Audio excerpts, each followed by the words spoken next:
யோசுவா 3ஆம் அதிகாரம் வசனங்கள் 1 முதல் 17 முடிய வாசிக்க கேட்போம்.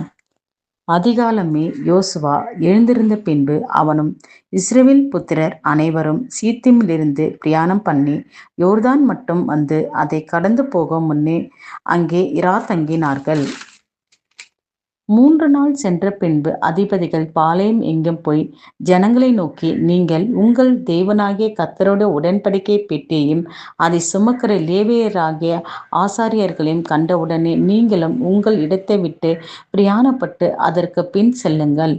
உங்களுக்கும் அதற்கும் இடையிலே 2000 முழம் தூரமான இடம் இருக்க வேண்டும். நீங்கள் நடக்க வேண்டிய வழியை அறியும்படிக்கு அதற்கு சமீபமாய் வராதிருப்பீர்களாக.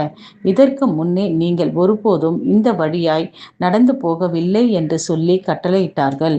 யோசுவா ஜனங்களை நோக்கி, உங்களை பரிசுத்தம் பண்ணிக் கொள்ளுங்கள், நாளைக்கு கர்த்தர் உங்கள் நடுவிலே அற்புதங்களை செய்வார் என்றான்.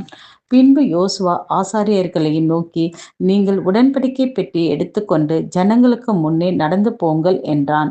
அப்படியே உடன்படிக்கை பெட்டியை எடுத்துக்கொண்டு ஜனங்களுக்கு முன்னே போனார்கள்.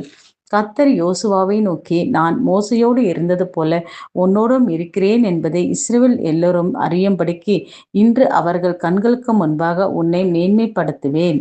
உடன்படிக்கை பெட்டியை சுமக்கிற ஆசாரியரை பார்த்து, நீங்கள் யோர்தான் தண்ணீரில் ஓரத்தில் சேரும்போது யோர்தானில் நில்லுங்கள் என்று நீ கட்டளையிடுவாயாக என்றார்.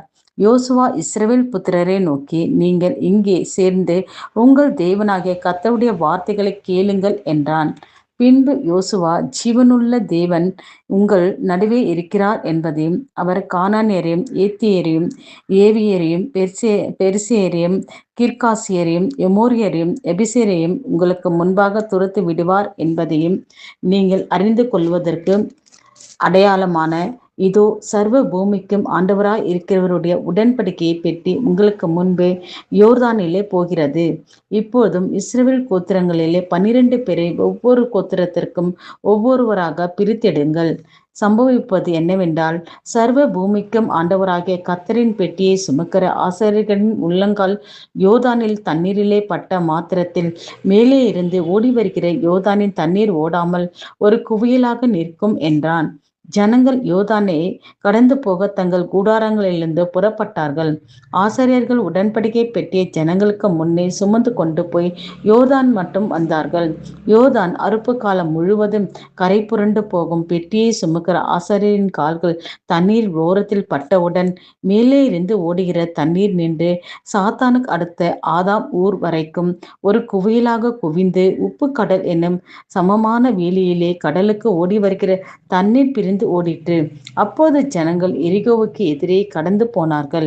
சகல ஜனங்கள் யோர்தானை கடந்து தீரும் அளவும் கர்த்தருடைய உடன்படிக்கை பெட்டியை சுமக்கிற ஆசாரியர்கள் யோர்தானின் நடுவே தண்ணீர் இல்லாத தரையிலே காலூன்றி நிற்கும்போது இஸ்ரவேல் எல்லோருமே தண்ணீரற்ற உலர்ந்த தரை வழியாக கடந்து போனார்கள்.